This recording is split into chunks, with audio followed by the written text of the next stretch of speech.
아이고. 아, 오른쪽으로 또 밀렸네. 아, 똑바로 쳐야 되는데. 아이씨. 아, 이번엔 또 손목을 써. 아, 손목 쓰면 안 되는데. 나도 이렇게 프로처럼 이렇게 쭉 뻗는 스윙을 좀 했으면 좋은데. 아, 왜 이렇게 안 되지? 아, 이게 안 되지. 아, 누가 이렇게 쭉 뻗는 거를 좀 가르쳐 줄 수 없을까?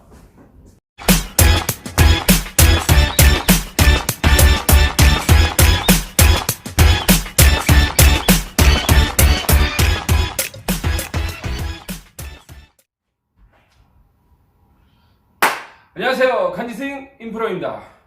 오늘은 이 왼팔 보이시죠? 왼팔 쭉 뻗는 방법에 대해서 알려드리도록 하겠습니다.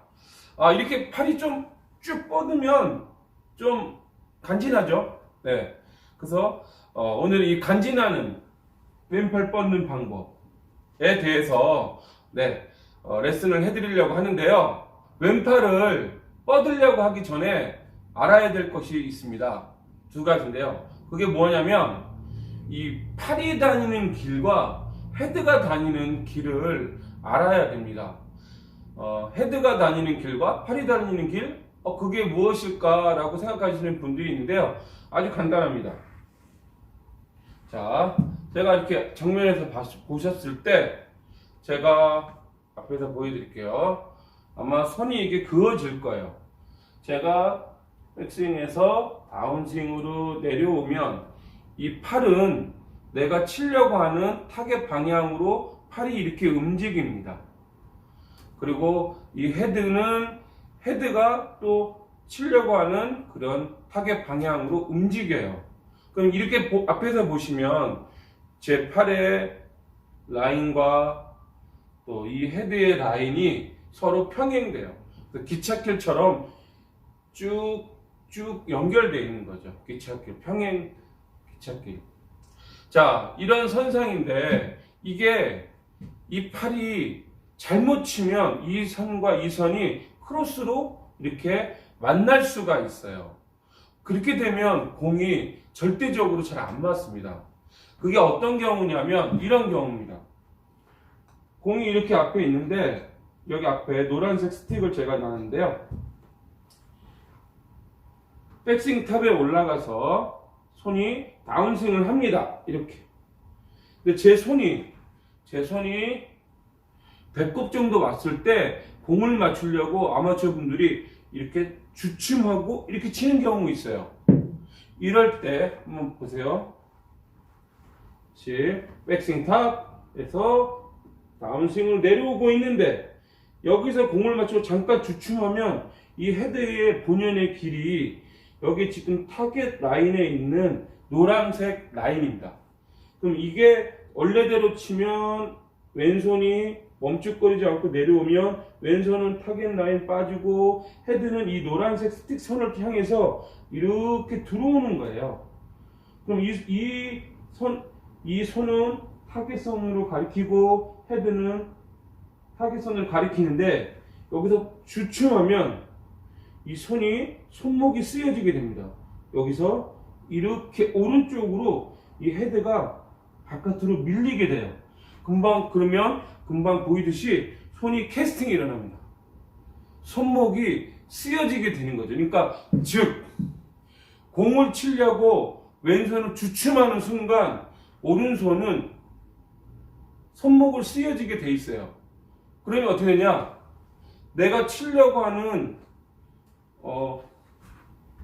제가 치려고 하는 이 팔이 바깥으로 빠지고 이 헤드는 돌기 때문에 팔은 이쪽으로 빠지고요.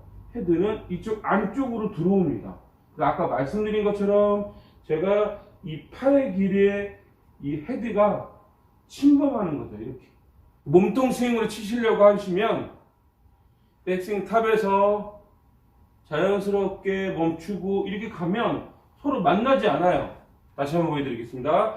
백스윙 탑에서 다시 다운스윙을 하면서 왼쪽 손은 타겟 방향으로 빠지고 헤드가 빠지면 이 선 자체가 빠지지 않아요. 이 선에서 계속 유지가 되고 이 헤드도 이 선상에서 유지가 되는데 주춤거리면 이렇게 들어가요. 심하게는.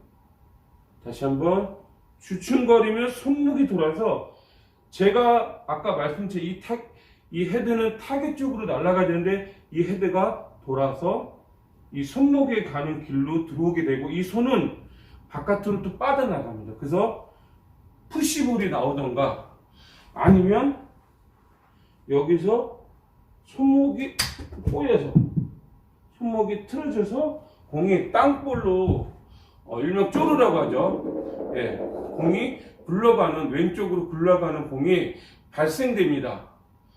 이게 참 애매하죠. 결국에는 왼팔이 빠져나가는 길이 있어야 되는 겁니다. 아까 저번 시간에 영상에 올린 것처럼 제가 백스윙 올렸으면 자 다시 한번 보세요. 이 그립 끝이 한번 참고해 보세요. 그립 끝이 이렇게 올 때 이 그립 끝이 내 왼쪽 주머니 쪽으로 배꼽 정도 왔을 때 돌려줘야 됩니다. 이렇게. 자, 정면에서 한번 보겠습니다. 자, 백스윙 탑에서 배꼽 정도 오고 이게 그립 끝이 제 배꼽으로 들어왔을 때 헤드가 들어온다고 제가 저번 시간에 말씀드렸죠. 이렇게 그립 끝이 여기로 들어와야지만 이 헤드가 다니는 라인과 제 손이 다니는 라인이 서로 만나지 않아요. 그래서 볼을 쳐도 어떻게 보면 이런 느낌이 나오죠. 피니시가. 근데 손목을 쓰면 이렇게 됩니다. 손이 보세요. 이쪽으로 가고 헤드는 이쪽으로 돌아가는 이런 모습이 연출이 됩니다.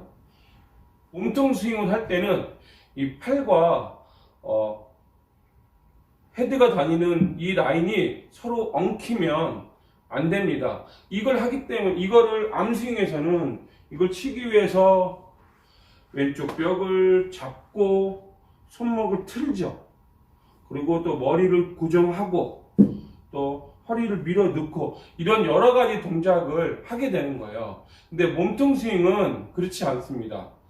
왜냐면은 암스윙에서는 이 동작 하나를 하기 위해서 여러 가지 동작을 해줘야 되는데 이게 다 밸런스가 맞아야지만 공이 똑바로 나갈 수 있는 거예요. 그래서 그 스윙이 계속 지속적인 연습을 해줘야 되는 거죠. 그래서 저 같은 경우도 그게 너무 어려워서 이제 바꾼 겁니다. 그래서 이 몸통 스윙은 아까 말씀드린 것처럼 자 끌고 오다가 이 그립 끝이 제 포켓 쪽으로 잡아 당기면 헤드가 들어옵니다. 그러면 노란색 타겟 라인 이 스틱 라인처럼 이렇게 몸으로 들어올 수 있는 거예요. 그러다 보니까 이렇게 안으로 당겨드는 이 모습이 꼭 공을 덮어치는 느낌과 공을 약간 그렇게 치면 깎이지 않나요? 라고 하는 분들도 있어요. 공이 왼쪽으로 훅이 날까봐 두려워서 그렇게 턴을 못 도는 분들도 굉장히 많습니다. 제가 예를 들어서 아이스하키를 비교로 얘기할게요. 아이스하키를 보시면 아이스하키 치실 때 손을 이렇게 잡았으면 이렇게 잡는 죠. 이렇게 잡고 아이스하키 안 칩니다. 이렇게 잡고 칩니다. 그래서 퍽이라고 하죠. 이 퍽을 칠 때 보세요. 퍽을 칠 때 손에 다니는 길과 이 헤드가 다니는 길이 절대 만나지 않아요. 이렇게 치니까. 이 몸통 스윙하고 거의 비슷하지 않나요? 이렇게 치나 굉장히 비슷해요. 단지 차이가 있다면 아이스하키는 손을 멀리 띄어서 치죠. 이러니까 내가 손목을 쓸 수가 없어. 근데 골프는 붙여잡기 때문에 내가 그렇게 치고 싶은데 또 이 추가 쇳덩어리입니다. 쇳덩어리. 그래서 무겁기 때문에 헤드가 돌을 수밖에 없어요. 그래서 이 아이스하키보다 골프가 조금 더 어려운데 그래서 손목 유지하는 게 중요합니다. 이게 결론이에요.